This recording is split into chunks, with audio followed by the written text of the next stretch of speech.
Hi, I'm Philip Cordell, Director of Engineering at M3 Technology Group, also known as Hi-Fi, the AV professional. And I'm here with... I'm Steve Greenblatt with Control Concepts. We're from AVNation, and we're here at the Kramer booth at InfoComm16. You guys introduce yourselves? Sure, I'm Clint Hoffman, Vice President of Marketing at Kramer. I'm Brian Morris, Product Manager at Kramer. Very good. So gentlemen, we know Kramer's doing some pretty exciting things this year. Can you tell us a little bit about your control? Sure. If you'll allow me, I'll first dovetail into that by saying that Kramer, we've recognized that the industry is changing. We've been talking about this AV IT convergence for like 15 years now, and we believe personally that we're like on the precipice of actually falling off into an IT world. There's an expression I stole from somebody that IT has never lost a convergence. So I think we're almost exactly there in our marketplace after such a long period of time. So with that in mind, Kramer has recognized that as an old seller of boxes, we'll still need to sell boxes, but we also have to be more innovative.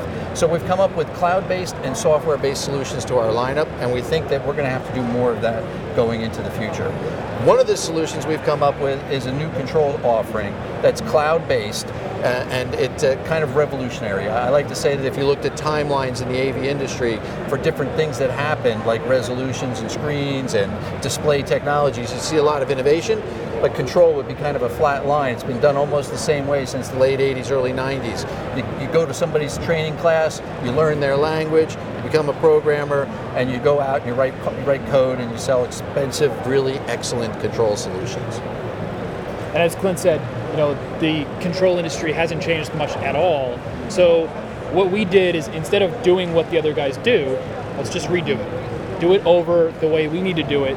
Instead of taking a control system and put it into the enterprise space, take the enterprise space and build a control system for it. But build it so it's simple enough, inexpensive enough to fit into the smaller applications as well. You can fit into enterprise, you can fit into anywhere.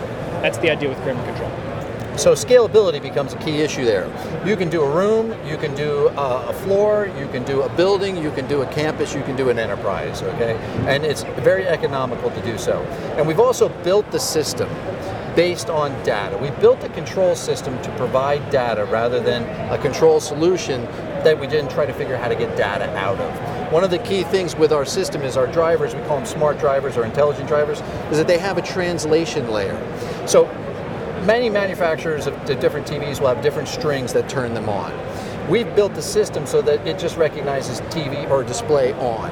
That allows us to aggregate that information immediately to the cloud. Everything that happens in Kramer Control goes immediately into the cloud and say, hey, how many TVs have turned on in my 5 rooms in the last 24 hours, how often and where? And we can get that information instantly. You want to expand? That's absolutely right. I mean, there's a lot of management applications out there, management softwares for control systems that focus more on the little bits and pieces. We don't care so much about the little bits and pieces, we care about the big picture. The user, the customer, wants to realize their return on investment.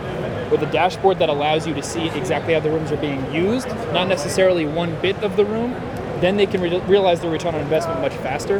And from there, just put everything else underneath it. Build the control system to do that for them.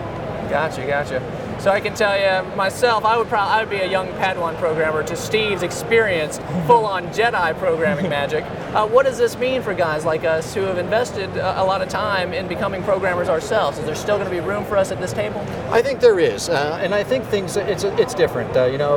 If you take your phone and you look at your phone, it's app-based. You got the millennials coming in. We're living in a millennial world now of the Internet of Things. So everything has to change. And what I think it does, though, with Kramer Control is it opens up more opportunities for you. I think it opens up opportunities in areas where you wouldn't sell and do control before. You still got to configure, so there's still an expertise level that's involved there. Maybe not as complicated, but you can do it. And then you can open like huddle spaces. Huddle spaces are now a marketplace that you can go into actively with control. You do 30 huddle spaces versus one room. You've got more opportunity. Plus you throw in sensors and the Internet of Things, and you're saying, hey, I can do these things really, really cool, where like I put a mat in a huddle room that's got sensors in it, and somebody sits down at that huddle table, it'll turn itself on, it'll go to the right input. So you as a solutions provider and integrator can offer more solutions, more unique solutions. So I think there's absolutely still an opportunity. So if I look around the booth, I don't see a lot of boxes. How you doing it? How are we doing your control? Okay, so I'll let Brian elaborate. So we do have a box, right? The box is just the piece that glues it all together. there's a box that'll sit in the room, but the box is running the software. The software is the most important piece. The box is what gives you access to the real things in the room, right? It puts it on the network, it allows you to control legacy formats like RS-232 and IR and things like that, because it's a necessary evil. We have to have that hardware in there to be able to do what we're doing. But it's such a small piece of the actual system that the software is everything. And what do we call our hardware? A brain. And we don't call it a processor, we call it a brain and a smart unit. Because it's smart. We're dealing with bits of information, drivers that are incredibly smart. These devices know exactly where they stand in a system. So now we know, instead of writing lines of code to say, turn on a TV and do this and do that, all we have to say is power the system on. And it all just happens for you. And our brains are both inherently aware of each other and distributed, as opposed to being in a master-slave arrangement. Correct. Right? And as the way Clint was saying earlier, when you structure your system, you structure, say, a building as an entire project. You have a project with maybe 100 rooms in it or more.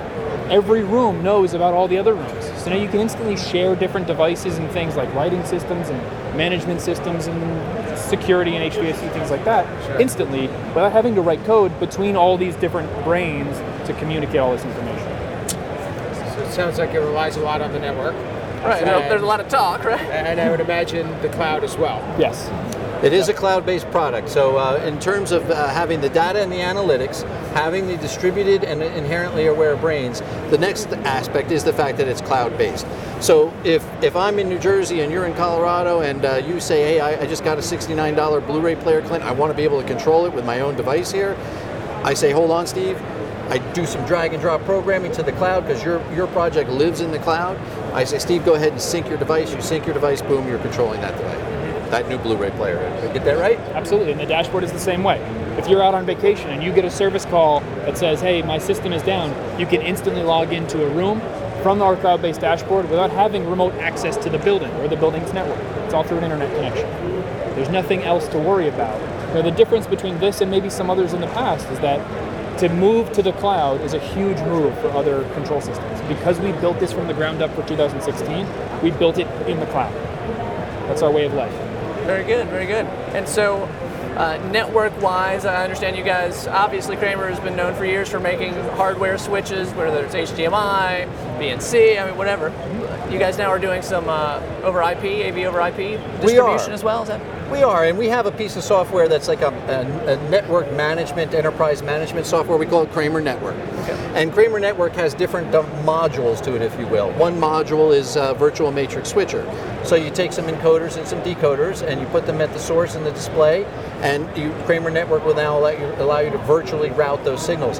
And they'll let you do it in the building or across the country or wherever you want, because now we're using the existing IP structure. Instead of coming in and building a dedicated structure of proprietary signals with big boxes, it gives you tremendous flexibility. It's all virtual and very responsive. And that's just one part of Kramer Network.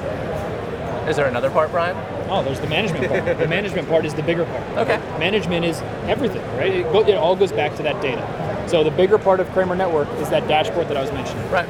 So there's Kramer Control fits in with that dashboard, but so does everything else with Kramer Network. So you can have your video over IP system, your control system, which manages all your third-party products. They all go to your Kramer Network management system to see every bit of data and every bit of everything that you need for all your spaces.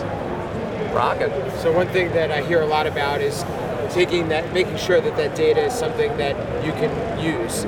Is there a way that it can be presented, whether it's in a report? Or, yep, absolutely. So our dashboard does do all the analytics for you. Now there will be some customizations as well, but it gives you all the reports that you want for whether it's the device level or room level, building level, campus level, or even company-wide. So you can drill in as deep or as wide as you would like. And you can choose, with our system, you can choose what it is that you want to analyze. Whereas with other systems, they give you the ability to look at certain things. Right. Here, whatever it is that you think that you can think of that you'd like to know about, because the control system is sending everything that it does to the cloud, you can find out about it. Right, so every data point is being plotted and can be recalled. Correct. Excellent. All you have to do is filter the information. Yeah. Cool, so 2016, a lot going on in Kramer. Anything else we need to know about? I have to throw in some other stuff if you don't mind for a second, because hey, look, we have our wireless presentation and collaboration products, the VIA products. We believe that, that they're the best products for that space. Getting connected quickly, changing presenters in a meeting room, meeting smarter. And the VIA Campus is our newest edition, designed specifically for the higher education marketplace. Very good. Well, gentlemen, thank you so much for your time. It's been a real pleasure. It's an Same exciting here. year for you Steve, guys. thank you, sir. Very excited. Brian, Thank you. Clint, I'll go underneath. Thank you. Steve, yes. We did it. We'll see you next time on AVNation.tv. Thank you.